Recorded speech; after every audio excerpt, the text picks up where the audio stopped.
संस्कृत को वैज्ञानिक भाषा है और इसको उसी रूप में आगे बढ़ाने के लिए हम लोगों को अपने स्तर पर प्रयास करना होगा। आज के परिप्रेक्ष्य में संस्कृत का उपयोग किस रूप में हम आगे बढ़ा सकते हैं, इसको भारतीय संस्कृति की दृष्टि से भी, वैज्ञानिक भाषा है इस दृष्टि से भी, और ज्ञान विज्ञान की इस भाषा को हम आने वाले समय में भारत की विरासत और भारत की ज्ञान की धरोहर के रूप में मजबूती के साथ आगे बढ़ा सकें, इसके लिए अब युद्ध स्तर पर लग करके कार्य करने की आवश्यकता है। मैं पिछले दिनों स्वयं भी यहां पे संपूर्णानंद संस्कृत विश्वविद्यालय के प्रांगण में आया था। मैं अचानक आया था, मैंने कुलपति से आग्रह किया कि मैं विश्वविद्यालय में आ रहा हूं और मैंने देखा लगभग 75,000 से अधिक पांडुलिपियां, प्राचीन पांडुलिपियां यहां पे संरक्षित हैं। उनके संरक्षण का कार्य हो रहा है।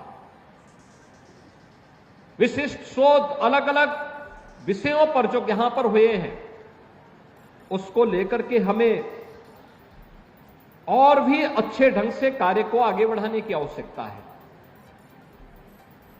अन्य इस प्रकार के ताम्रपत्र और पांडुलिपियां जहां तहां पड़ी हुई है उन्हें भी संरक्षित करने की आवश्यकता है, क्योंकि भारतीय संस्कृति के संरक्षण का दायित्व ये केवल और केवल संस्कृत उठा सकती है।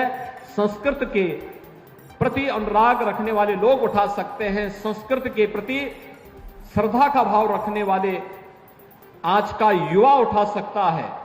सरकार का संरक्षण मिलेगा, सरकार इसमें भरपूर सहयोग करेगी। और मैंने यहां पे संपूर्णानंद संस्कृत विश्वविद्यालय के कुलपति से भी कहा है कि विश्वविद्यालय का एक पूरी कार्य योजना बना करके वे हमें प्रस्तुत करें। आपको जो भी सहयोग की आवश्यकता होगी सरकार आपको सहयोग करेगी।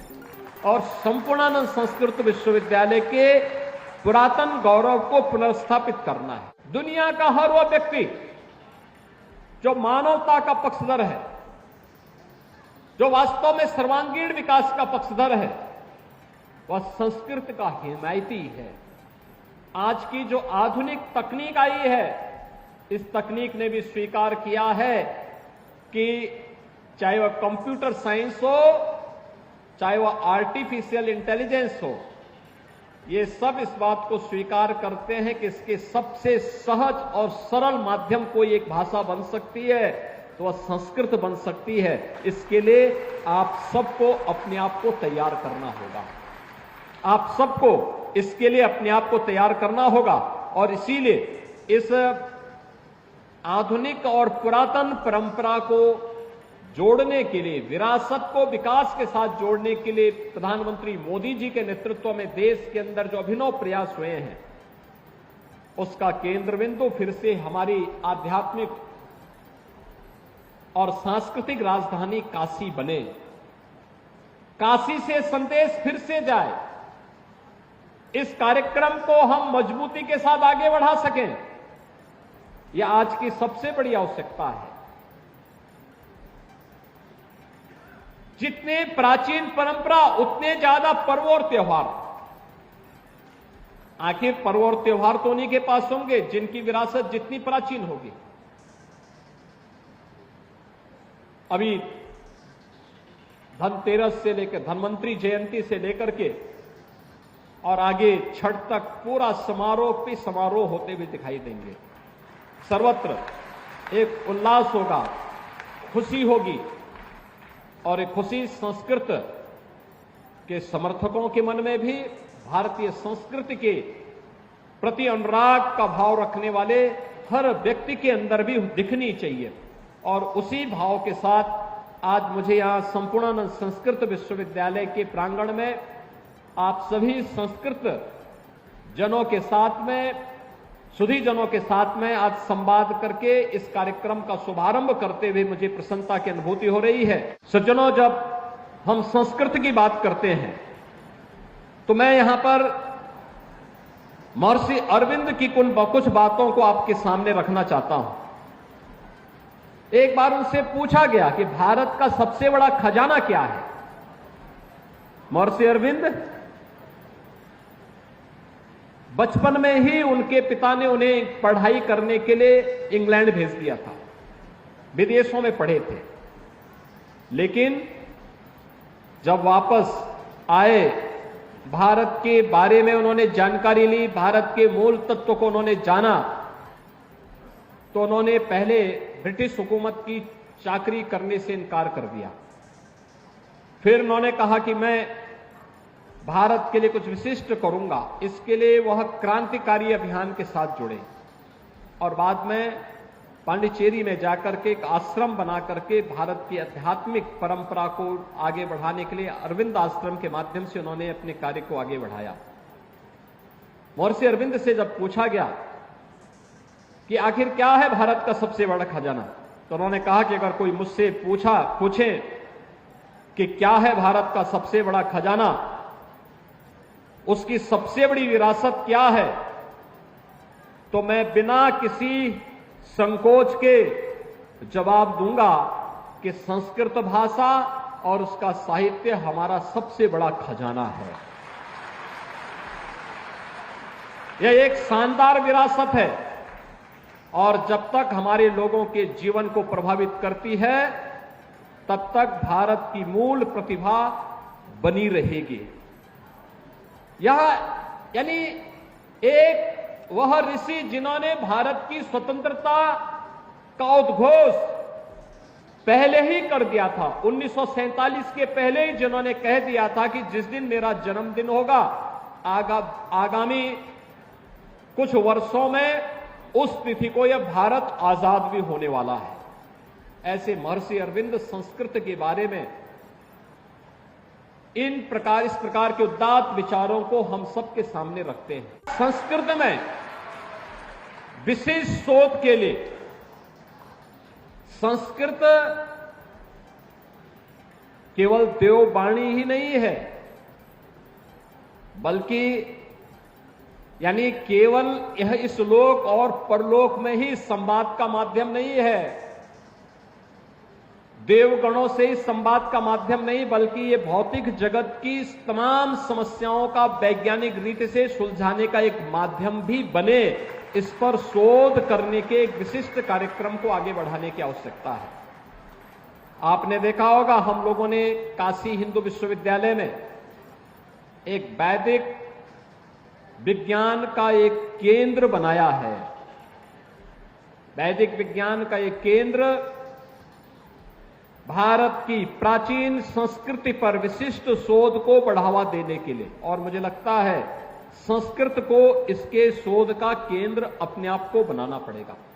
और मैं आप जो भी संस्कृत में विशिष्ट शोध की अपनी थीसिस लिखेंगे, कुछ अच्छा कार्य करेंगे, मैं उनको, उन सभी आचार्यों को, उन सभी छात्रों को इस बात के लिए आश्वस्त करता हूं कि उनके लिए एक अच्छी स्कॉलरशिप की हम घोषणा करने जा रहे हैं, जिससे वो बेझिझक अपनी वृत्ति की चिंता के बगैर सरकार उसकी व्यवस्था देख सके, और इस निश्चित समय के लिए हम उसको स्कॉलरशिप देंगे, 2 वर्ष के लिए, 3 वर्ष के लिए, जो इन 3 वर्ष के अंदर बिना किसी चिंता के वह अपने शोध के कार्य को आगे बढ़ा सके और इसके माध्यम से वह भारतीय संस्कृति के मूल तत्व को दुनिया के सामने रख सके।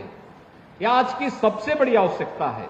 जब आज की चकाचौंध भरी दुनिया में हर व्यक्ति भौतिकता के पीछे भाग रहा है, तब भी उत्तर प्रदेश के अंदर लगभग 1.5 लाख बच्चे ऐसे हैं जो संस्कृत के साथ अपना जीवन समर्पित करते हुए भारतीय संस्कृति के लिए अपना जीवन समर्पित भाव के साथ आगे बढ़ा रहे हैं। स्वाभाविक रूप से उसका संरक्षण करना इस शासन का दायित्व होना चाहिए, समाज का दायित्व होना चाहिए, और सरकार अपने उसी उत्तरदायित्व का निर्वहन करने के लिए आज आपके पास आई है, आपके द्वार पर आई है। इन सभी छात्रों के लिए अभी तो हम लोगों ने घोषणा की है और हम लोगों ने आगे से व्यवस्था करने के लिए हम व्यवस्था करने जा रहे हैं कि अब संस्कृत विद्यालयों में हम ऐड उन्हीं संस्थानों को देंगे जो अपने यहां छात्रावास की व्यवस्था निःशुल्क छात्रों के लिए करेंगे और खाने पीने की व्यवस्था करेंगे।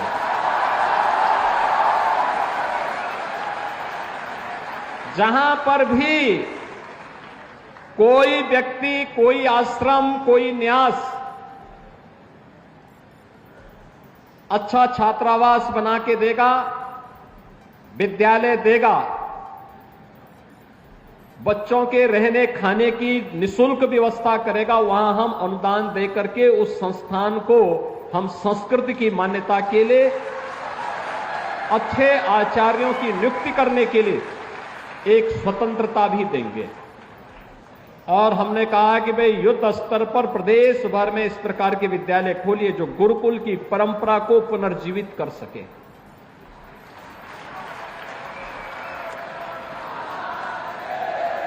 क्योंकि ये परंपरा ही हमारी वास्तविक ताकत है।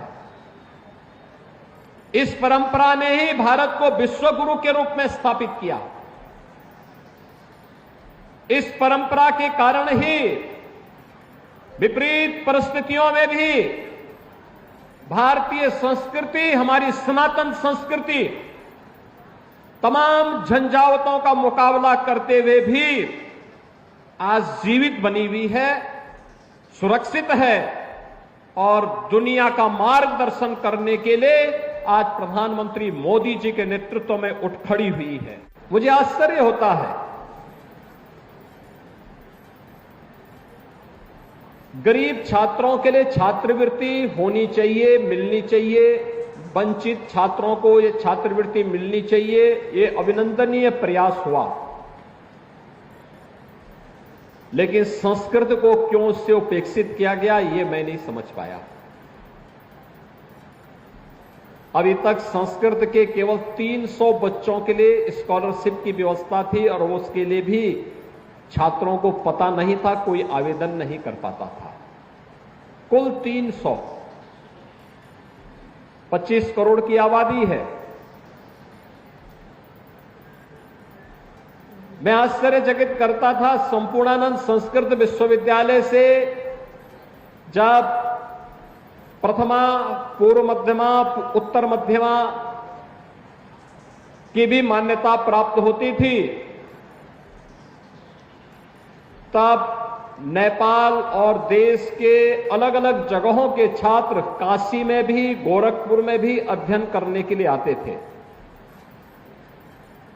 सन 2001 में उत्तर प्रदेश संस्कृत परिषद बनी और परिषद को मान्यता नहीं मिली, लेकिन छात्रों का प्रवेश होता रहा। कभी प्रयास नहीं हो पाया कि इस संस्कृत परिषद को हम मान्यता दिला पाए। मैंने जब एक बार छात्रों की संख्या के बारे में पूछा कि वे संस्कृत से छात्र क्यों भाग रहे हैं, पता लगा कि मान्यता न होने के कारण बाहर के बच्चे अब आने से कतराते हैं। हम लोगों ने मान्यता बहाल करवाई। आज उत्तर प्रदेश संस्कृत परिषद में भी संपूर्णानंद संस्कृत विश्वविद्यालय की मान्यता पहले से थी और यह देश का प्राचीन संस्कृत विश्वविद्यालय है। अपनी एक लंबी यात्रा इस संस्कृत संस्थान ने आगे लेकर के चला है, बढ़ा है, गौरवशाली परंपरा के साथ आगे बढ़ा है। लेकिन संस्कृत परिषद को मान्यता तब मिल पाई जब हम लोगों की सरकार 2017 में आई और आज उत्तर प्रदेश संस्कृत परिषद को भी मान्यता है। जब मैं इस प्रांगण में प्रवेश किया और मंच पर भी आने के उपरांत भी आप सबने एहसास किया होगा कि स्वस्ति वाचन और मंगलाचरण, वैदिक मंगलाचरण के कार्यक्रम जब यहां पर संपन्न हो रहे थे, जो सामूहिकता की अनगूंज हो रही थी, वह केवल एक स्वर नहीं था, बल्कि भारत की सनातन धर्म की एक ऊर्जा का एक स्वर आध्यात्मिक ऊर्जा से उत्प्रोत होकर के भी ऊंचायमान हो रहा था। संस्कृत को अगर समझना है तो इस स्वर के अंतःकरण में स्वयं को समाहित करना पड़ेगा, और वही जब श्रद्धा भाव के साथ इस स्वर के साथ अपना तारतम्य स्थापित करेगा तो संस्कृत की ऊर्जा और संस्कृत के महत्व की जानकारी उसे हो पाएगी। और इसी ऊर्जा से संपूर्ण उत्तर प्रदेश ओतप्रोत हो, इस ऊर्जा से युक्त युवाओं की एक बड़ी फौज खड़ी हो और हर सनातन धर्मावलंबी इस ऊर्जा के साथ आज प्लावित हो सके। इस दृष्टि से इस समारोह के साथ हम दीपावली के ठीक पहले देश के सबसे प्राचीन इस संस्कृत विश्वविद्यालय में डॉक्टर संपूर्णानंद जी के नाम पर स्थापित संपूर्णानंद संस्कृत विश्वविद्यालय के साथ जुड़ रहे हैं।